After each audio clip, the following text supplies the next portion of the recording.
एक शेर और भेड़िया जो बचपन से ही एक दूसरे के साथ भाइयों की तरह बड़े हुए हैं। इंसानों द्वारा किए गए अत्याचार और साजिशों के बाद भी वो इन्हें एक दूसरे से जुदा नहीं कर पाए। बॉलीवुड भाषा में आपका स्वागत है। तो चलिए स्टार्ट करते हैं आज की कहानी। कहानी के स्टार्टिंग में हम एक शेरनी को अपने 2 बच्चों के साथ देखते हैं। तभी एक शिकारी इस शेरनी को मारकर इसके बच्चे को चुरा ले जाता है। वो इसे प्लेन में ले जाकर सर्कस वालों के हवाले करना चाहता था। दूसरी तरफ हम एल्मा को देखते हैं जो अपने कॉलेज में पियानो कंपटीशन की तैयारी कर रही थी। अब कुछ दिनों के लिए कॉलेज की छुट्टियां थीं, इसीलिए एल्मा अपने घर जाने के लिए चल पड़ती है जो कि एक आइलैंड में है। ये सारा का सारा आइलैंड ही एल्मा का था। इसकी फैमिली में सिर्फ इसके अंकल जो ही बचे थे। रात को एल्मा अपने दादा की उसके लिए छोड़ी आखिरी वीडियो टेप देख रही थी, जिसमें वो एल्मा को कहते हैं कि मैंने एक सफेद वुल्फ से दोस्ती की है। ये हमारे घर के आसपास ही रहती है। जब तुम यहाँ रहने आओगी तो इसकी केयर की जिम्मेदारी तुम्हारी होगी।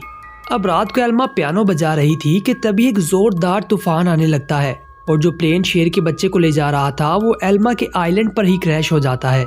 एल्मा जाकर देखना चाहती थी कि ये धमाका आखिर है किस चीज का। अगले दिन वही सफेद वुल्फ एक जाल में फंस जाती है जो कि 2 साइंटिस्ट ने लगाया था।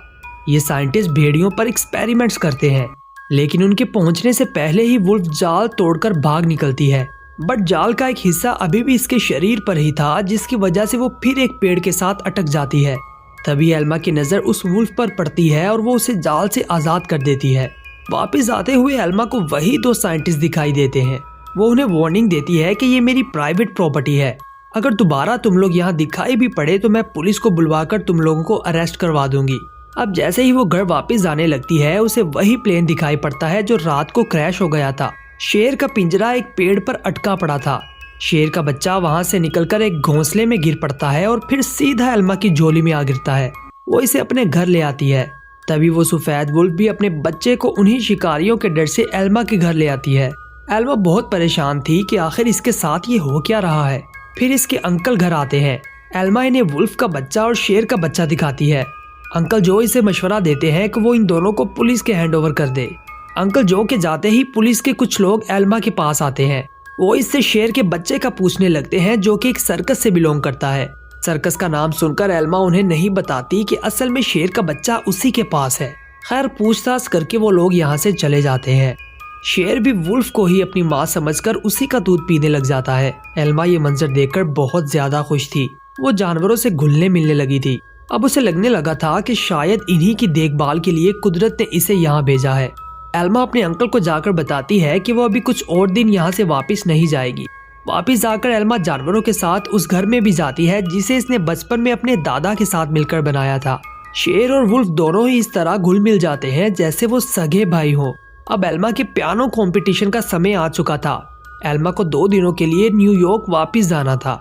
वो अपने घर की विंडो ओपन कर जाती है ताकि मदर वुल्फ बेबीज को दूध पिलाने के लिए आ जा सके। अब एल्मा का कंपटीशन स्टार्ट होता है जिसे लेकर वो बहुत ही ज्यादा नर्वस थी। खैर एल्मा कंपटीशन में अपना बेस्ट देती है और कंपटीशन भी जीत लेती है। दूसरी तरफ वो दोनों साइंटिस्ट अभी तक उस सफेद वुल्फ की तलाश में यहीं घूम रहे थे। आखिरकार उन्हें वो मिल जाती है और वो उसे बेहोशी वाला तीर मारकर वहां से ले जाते हैं। जब एल्मा वापस घर पहुंची तो बच्चों ने खाने की तलाश में पूरे घर के सामान को बखेर रखा था। एल्मा वुल्फ को काफी तलाश करती है लेकिन ढूंढ नहीं पाती। इस बीच एल्मा और बच्चों के दरमियान बहुत ही गहरा बॉन्ड बन चुका था। अब अगले दिन एल्मा के अंकल कंपटीशन का पूछने आते हैं। तभी जानवरों को वहां देखकर बहुत ज्यादा गुस्सा हो जाते हैं क्योंकि उन्हें नहीं पता था कि जानवरों के बच्चे अभी तक एल्मा के पास हैं। एल्मा बताती है कि अब क्योंकि सफेद वुल्फ भी वापस नहीं आई तो मैं इन्हें ऐसे ही अकेला तो नहीं छोड़ सकती थी। खैर उसके अंकल मान जाते हैं और एल्मा उनकी परवरिश करने लग जाती है। इस बीच एल्मा वुल्फ का नाम मोज़र्ट और शेर का नाम ड्रीमर रखती है।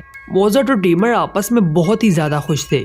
समय बीतता जाता है और अब मोज़र्ट और ड्रीमर भी बड़े हो चुके हैं। अंकल जो को ड्रीमर और मोज़र्ट के बढ़ते हुए साइज को लेकर बहुत ही ज्यादा परेशानी थी।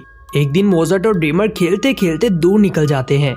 एल्मा भी इन्हें ढूंढने के लिए इनके पीछे जाती है। एल्मा देखती है कि एक छोटी बच्ची आइलैंड के किनारे से फूल इकट्ठा कर रही थी। मोज़र्ट और ड्रीमर मजाक मजाक में उस पर हमला करने वाले थे। एल्मा भागी भागी उसे बचाने जाती है लेकिन एक पत्थर से टकराकर बेहोश हो जाती है। मोज़र्ट और ड्रीमर एल्मा को उठाने की बहुत कोशिश करते हैं लेकिन उठा नहीं पाते। फिर वो एल्मा को प्रोटेक्ट करने के लिए उधर ही बैठ जाते हैं। अंकल जो एल्मा को कांटेक्ट करने की कोशिश करते हैं लेकिन एल्मा कॉल पिक नहीं करती। काफी टेंशन में आकर अंकल जो एल्मा के पास जाने लगते हैं। जब वो आइलैंड के किनारे पर आते हैं तो एल्मा को जानवरों के साथ बेहोश देखकर डर जाते हैं। ना चाहते हुए भी उन्हें पुलिस को बुलाना ही पड़ता है। अब हम देखते हैं कि एल्मा को हॉस्पिटल शिफ्ट कर दिया गया था। उसके सिर पर चोट आने की वजह से वो कोमा में जा चुकी थी। दूसरी तरफ मोजर्ट और ड्रीमर को एनिमल सेंटर शिफ्ट कर दिया गया था। मोजर्ट को अडॉप्ट करने के लिए एनिमल सेंटर वाले साइंटिस्ट को बुलाते हैं जिसने सफेद वुल्फ को भी कैद किया था। वो मोजर्ट को एक ट्रक पर लाद कर ले जाता है। जाकर साइंटिस्ट इसे बाकी वुल्फ के साथ झुंड में छोड़ देता है जहां इसकी माँ सफेद वुल्फ भी थी। अब ड्रीमर क्योंकि सर्कस वालों की प्रॉपर्टी था इसीलिए उसे ले जाने के लिए सर्कस के ओनर जैक को बुलाया जाता है। जैक अपने बेटे हैरी के साथ आकर ड्रीमर को सर्कस में ले जाता है लेकिन यहाँ ड्रीमर के लिए हालात बहुत ही ज्यादा खराब होने वाले थे। जैक ड्रीमर को पहले नशे का इंजेक्शन लगाकर कमजोर करता है, फिर इसे चाबुक से खूब मारता है ताकि इसे आज्ञाकारी बना सके। हैरी को ये सब देखकर बहुत बुरा लगता है। दूसरी तरफ एल्मा को भी होश आ चुका था। अंकल उन्हें एनिमल्स के बारे में सब कुछ बताते हैं, तभी एल्मा उन्हें ढूंढने का ठान लेती है। पहले वो अंकल जो के साथ एनिमल शेल्टर जाती है जहां उसे पता चलता है कि मोजर्ट को साइंटिस्ट के पास और ड्रीमर को सर्कस वालों को दे दिया गया है। अब एल्मा साइंटिस्ट को कॉल करती है। साइंटिस्ट कहता है कि तुम्हें अब फिक्र करने की कोई जरूरत नहीं। मोजर्ट अपनी जंगली नेचर फिर से हासिल कर रहा है और अब वो बाकी वुल्फ्स के साथ खुश है। लेकिन एल्मा को ड्रीमर की अब भी बहुत ज्यादा फिक्र थी। उसे ढूंढने के लिए वो अगले कुछ दिनों के लिए हर सर्कस में जाती है ताकि कहीं ना कहीं उसे ड्रीमर मिल जाए। काफी ढूंढने के बाद भी एल्मा के हाथ कुछ नहीं आता। अब एक दिन सर्कस वाले ड्रीमर को लेकर उसी रास्ते से गुजरते हैं जहां मोजर्ट झुंड के साथ कैद था। मोजर्ट को ड्रीमर की खुशबू आने लगती है। वो बाउंड्री के पास गड्ढा खोदकर वहां से ड्रीमर के पीछे भाग निकलता है। पीछा करते करते वो ड्रीमर के पास पहुंच जाता है। वो पिंजरे को खोलने की बहुत कोशिश करता है लेकिन खोल नहीं पाता। तभी जैक वहां आकर ड्रीमर को ले जाने लगता है। जैसे ही उसने पिंजरे का दरवाजा खोला अचानक मोजर्ट ने उस पर हमला कर दिया और ड्रीमर को भगा ले गया। वो दोनों दोबारा से मिलकर बहुत ही ज्यादा खुश थे। दूसरी तरफ साइंटिस्ट मोजर्ट के भागने पर बहुत ही ज्यादा परेशान था क्योंकि आज से पहले कोई भी वुल्फ झुंड से नहीं भागा था। इसीलिए वो एल्मा को कॉल करता है। एल्मा कहती है कि वो अपने भाई की तलाश में गया होगा जो कि एक शेर है। साइंटिस्ट को उसकी बात पर बिल्कुल भी यकीन नहीं आता और वो कॉल कट कर देता है। इतने में उसका साथी उसे बताता है कि मोजर्ट को आखिरी बार एक सर्कस के पास देखा गया था जहां उसने अटैक करके एक शेर को भगाने में मदद की। साइंटिस्ट समझ गया था कि एल्मा ठीक कह रही थी, वो शेर सच में इसका भाई है। फिर साइंटिस्ट एल्मा के पास इसके आइलैंड जाता है और वुल्फ को दोबारा ढूंढने के लिए इसकी मदद मांगता है। एल्मा इसे मोजर्ट और ड्रीमर की बचपन की पिक्चर्स भी दिखाती है। साइंटिस्ट कहता है कि मैंने वुल्फ पर जीपीएस लगा रखा है इसीलिए हमारे पास उसे ढूंढने का अभी भी मौका है। अब ये दोनों जीपीएस की मदद से उन दोनों को ढूंढने के लिए निकल पड़ते हैं। इधर मोजर्ट और ड्रीमर खाने की तलाश में एक मार्ट में घुस जाते हैं और सिटी एरिया में ओपनली घूमने लग जाते हैं, जिसके चलते सिटी में फोर्सेस को बुलाकर इमरजेंसी लगा दी जाती है। जैक और हैरी भी सर्कस से ड्रीमर को वापस पकड़ने के लिए निकल चुके थे। जैक को ड्रीमर नजर आ जाता है लेकिन जैसे ही वो उसे शूट करने वाला था मोजर्ट उस पर अटैक कर देता है जिससे बेहोशी वाला तीर उसे लग जाता है। जैक को भी काफी चोट लग चुकी थी। हैरी उसका जीपीएस कॉलर उतारकर अपने पास रख लेता है और मोजर्ट को एंटीडोट पिल खिला देता है ताकि वो जल्दी से ठीक हो सके।